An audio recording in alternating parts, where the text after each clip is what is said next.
How's it going, everyone? In this tutorial we are back with part 2 of our Rominimal series. So for this one we will be diving into a few more creative techniques and different sounds that you might expect to find in that kind of Sunwaves Tent 4 kind of style of track. This particular track actually ended up being a more dark acid driven trippy style where I kind of got a bit more experimental, but I could still see it fitting that Sunwaves vibe. So there's plenty of interesting stuff to dive into. Let's get into it.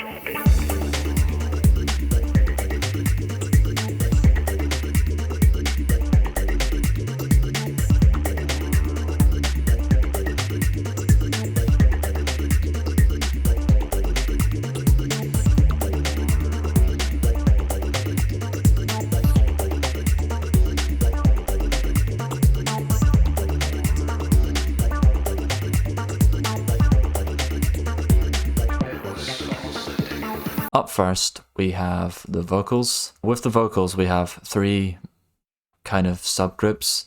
We have this main vocal. It was almost addictive. Surge of energy. A good place to source vocals for this style is interviews. So you can go on YouTube, you can search all sorts of different interviews and get pretty creative with your search terms. So I've got stuff like this one, which was used on a DJ Boring track, and just various other ones. I think what I did was I had this one from Jeffrey Dahmer, and you can't get more dark and twisted than Big Jeffrey Dahmer on the vocals. So I basically had that, and I found a part where he was speaking. I just had complete control of the situation. It was almost addictive. So you get these like pretty cool spoken word vocals, and he's obviously talking about some pretty psychotic behaviour, so his vocal just kind of fits. It was almost addictive. So that's kind of the main source, is just these kind of interviews, and then you'll see the effects chain is quite long, but it's actually quite simple in theory. We've got this reverb from Valhalla. It was almost addictive. We've got the Echo Boy. So the Echo Boy can be used as a delay, but it can also be used for a certain tone control. It was almost addictive. We've got the micro shift. It was almost addictive. And then the final thing, which is making it that really trippy vocal, is the Valhalla Freak Echo. And it's basically the frequency shifter that Ableton used to have with different kind of algorithms. It was almost addictive. It was almost addictive. So you can kind of change the pitch shift, you can change the delay. It was almost addictive. So these kind of weird effects are just great for vocals and all sorts of elements within this kind of Rominimal style. The next ones we have are just kind of standard ad-libs. Something you can do to be even more creative is start playing it back at different pitches. So I've gone up to C, which is that same phrase, worry about but it's more indistinguishable. So pitching it up is the first thing I've done, and then I've just added this kind of effects chain with the reverb, the frequency echo, and then the final one is this. So this is just that kind of classic thing I do where I find a drum rack and then I just find ad-libs that just sound like they would work. And energy and consciousness. We'll get onto it later, but I started developing this acid pattern. So the kind of theme of the track was that kind of energy. So those were kind of the lyrics I was looking for. It's an energy. High energy. So that's the ad-libs, and then the final thing we have is these textures. So I'll talk about this one first. This one is another ad-lib. What I essentially did was I took that sample, sliced to a new MIDI track, and what it does is it slices that track up into different syllables. And what I actually would have done is I just would have brought the slice down. So instead of completing the full 16, it goes back to one of these slices.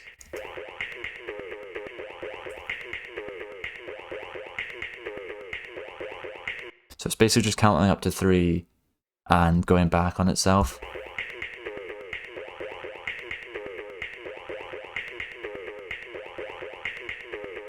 So I've basically just got that, and I've got this layer down here just as a reminder, but I've basically done what I did previously where I bring the loop compress down to really warp the sample, and this particular sample was really good for that because it sounded really mutated.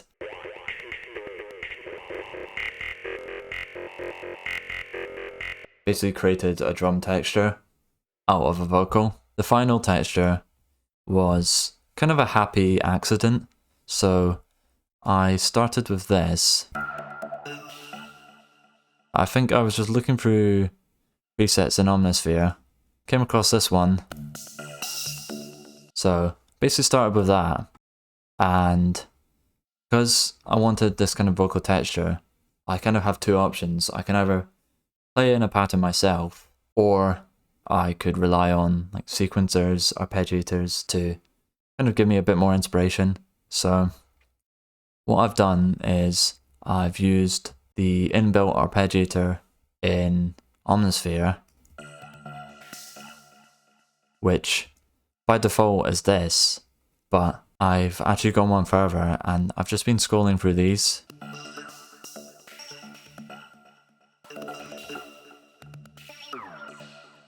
And I've basically come across this one, which includes this kind of pitch down, which just works really nicely for this sound.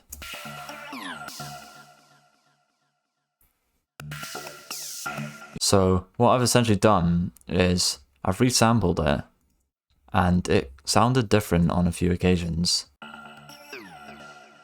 With that bend.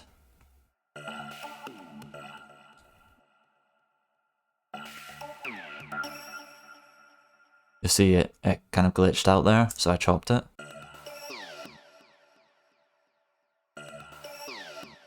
The pitch down effect kind of makes it sound like a DJ backspin. I basically got that, and it just works really well.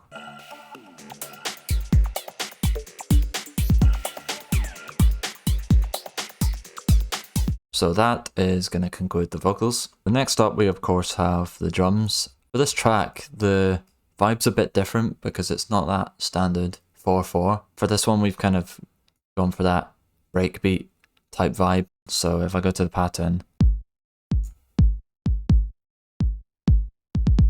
you'll see the only time the kick's really on the beat is on the 1, the 2, the 3 and the 4. Every other time it's on the offbeat.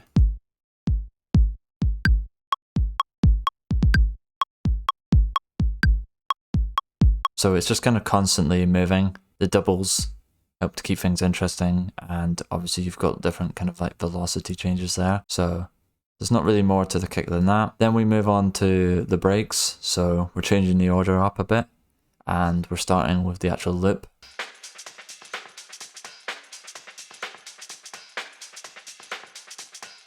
So those are kind of like the main breakbeats. It's these that just really help to kickstart that idea, and then you place the kick around that break.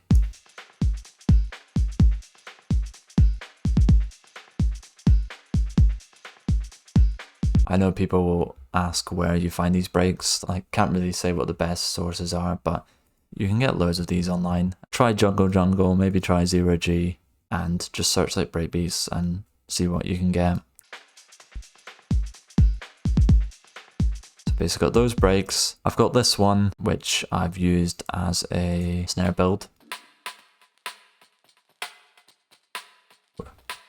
So I basically just use these as snare builds and snare fills. We then go down to snares and claps, which literally just doing the 2 and the 4.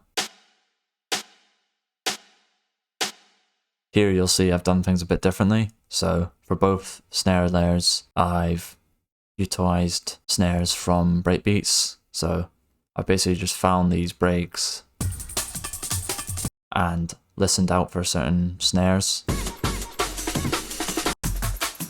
There's a certain characteristic to the drums that come with this style, and I think it's through experimentation that you get a really unique vibe to your drums, as opposed to just going to those standard drum machines. Up next, we've got quite a lot of hat layers, which I'll skim through. We've got this open hat. So it's quite a metallic hat. It sounds pretty synthetic and computer generated as opposed to a real instrument from a drum machine or something. And the way we've done that is through one of Ableton's drum synths. Basically by using like white noise. You can affect the pitch, you can affect the decay. So you can basically get an introduction to how to create drum sounds using synthesis. Got this open hat layer, which is adding a bit more depth to that, and it's being flanged. Got this hat rack, basically just doing the drum machine choke effect.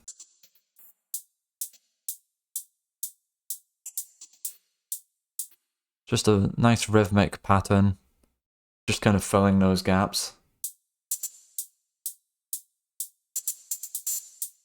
Got this E symbol.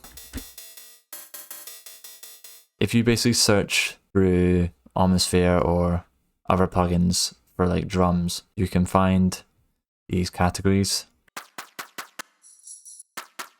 So very kind of unique sounds, which have been synthesized. So it's kind of a theme with a lot of this style, is thinking a bit outside the box when it comes to your sounds. And then you've just got that 16th below. So that's the hats. Next we have these perks. I've essentially just used these kind of zaps just from samples, and you can also get these from plugins.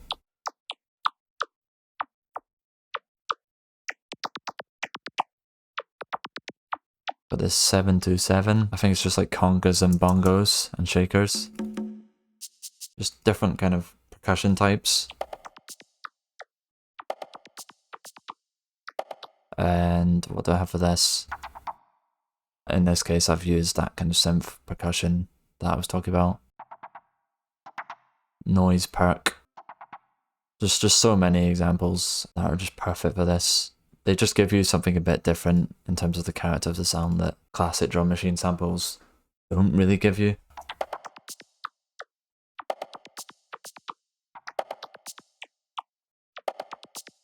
That's the perks. The final layer we have is just these textures. We've got this layer.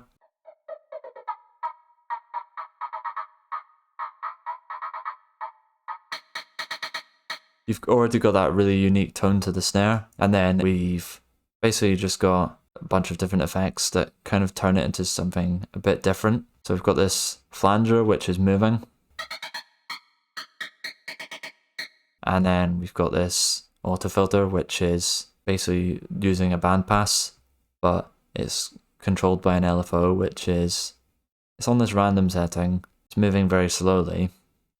And then the jitter is kind of shaking it ever so slightly. So I've basically got that. It's very low down in the mix, but it's adding texture. We've got this zappy sound, which kind of an expansion of the perks we looked at before.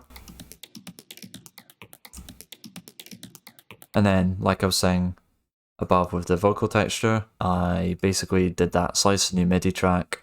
I brought the loop compress down.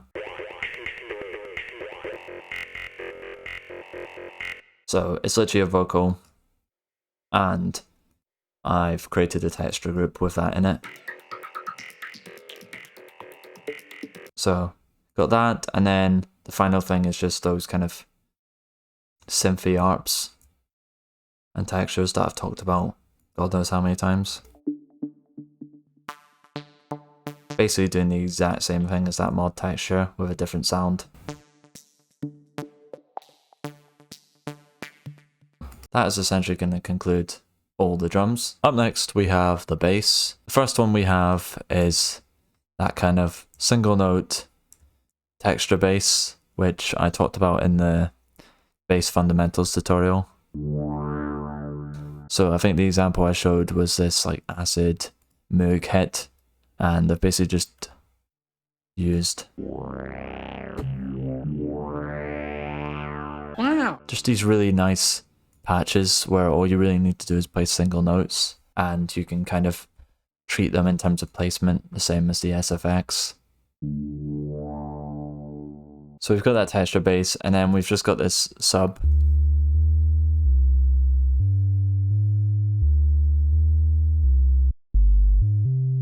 I've shown in that tutorial also how you can create really nice audible sub bass patches. The preferred approach I used there was basically just finding main bass patches, drawing the MIDI kind of around the kind of C2 octave, and basically just filtering it.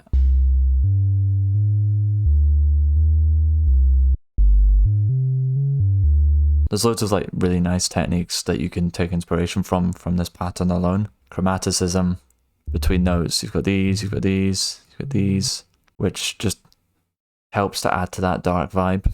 A combination of legato notes and shorter notes and octave jumps.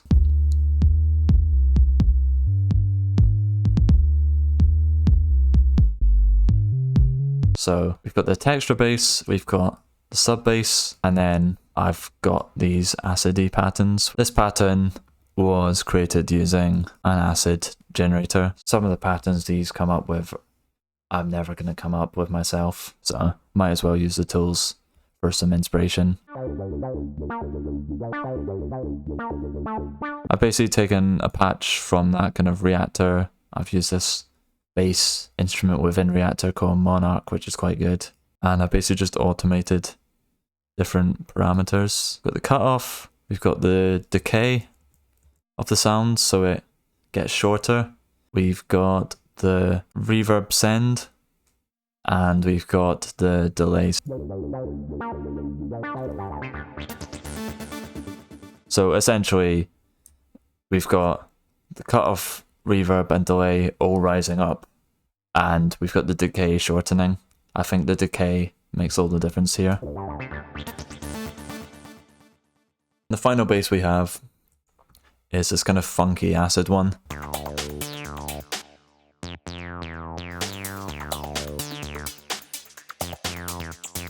It doesn't feature that commonly in the track, but it can be nice to take a break from that main acid pattern with something a bit different. So we've basically got that pattern, and we've used Diva. I would have started with this,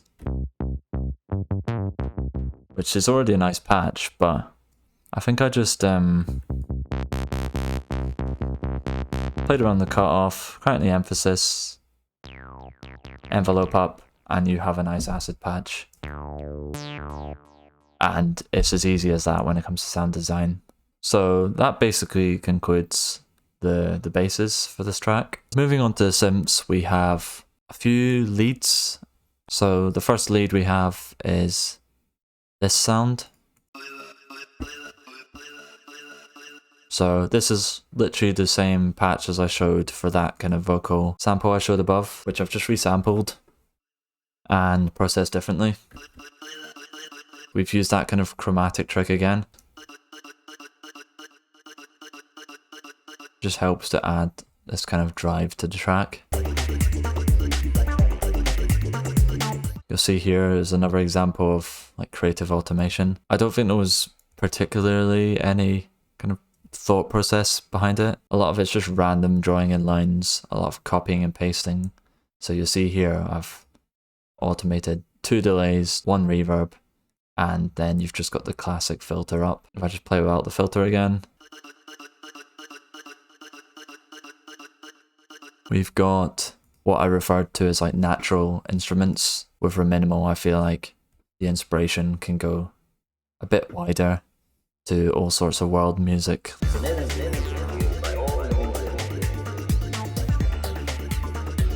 You'd never think that acid and a sitar would go together, but here we are.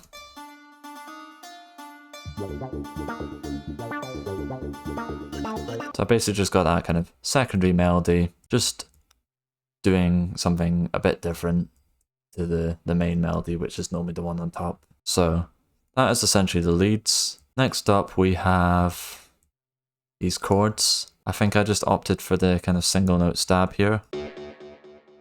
Quite dubby, quite a dark sound as well. Basically done similar stuff, modulation, delay, filter with the LFO on, just for that movement. We've got Vectorac, I think this was the delay preset I used, Dirty Eighth, which is basically using Soundtoys like distortion and then driving it into the delay. So you get this real crunch to the sound, but you also get that dubby eighth delay. That's pretty nice. Then we've just got this computer chord. Just a really unusual sound.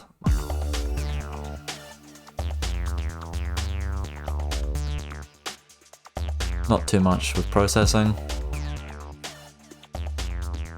And then we move on to these piano ones, which I just thought was a really nice touch. I'll just put that back on. Just these like really deep, dubby chords.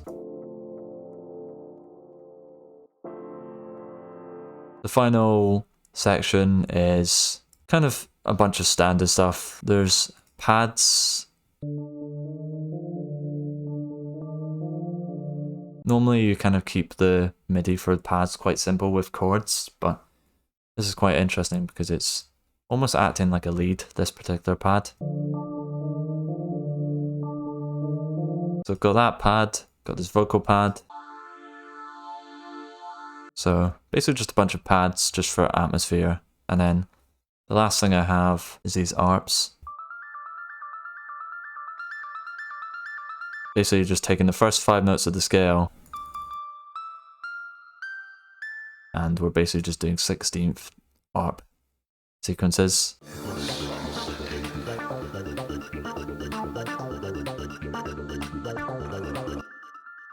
So that is essentially the synths. And last but not least, we'll quickly touch on the SFX. You can kind of split SFX into the stuff on the downbeat and the stuff in the section before. So down sweepers, crashes, miscellaneous stuff, and then reverse stuff, risers, to kind of bridge into the next section. It's kind of how I think of it. So I've got the sweep, I've got the crash, I've got this kind of spacey effect, playing off the space energy kind of theme. I think I've got something a bit different in different colour. A water drop, look at this. Reverse crash, quite subtle. You've got this riser here. And then you've got this electricity. I think I just wanted this particular specific character sound because of that combination of acid and the vocal waves talk about like energy fields.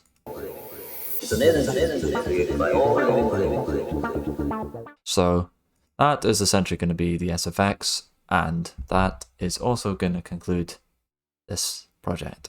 So yeah, that's pretty much going to be it for this one. I hope you found it useful in learning a bit more about how to create that Sunwaves style of Rominimal track.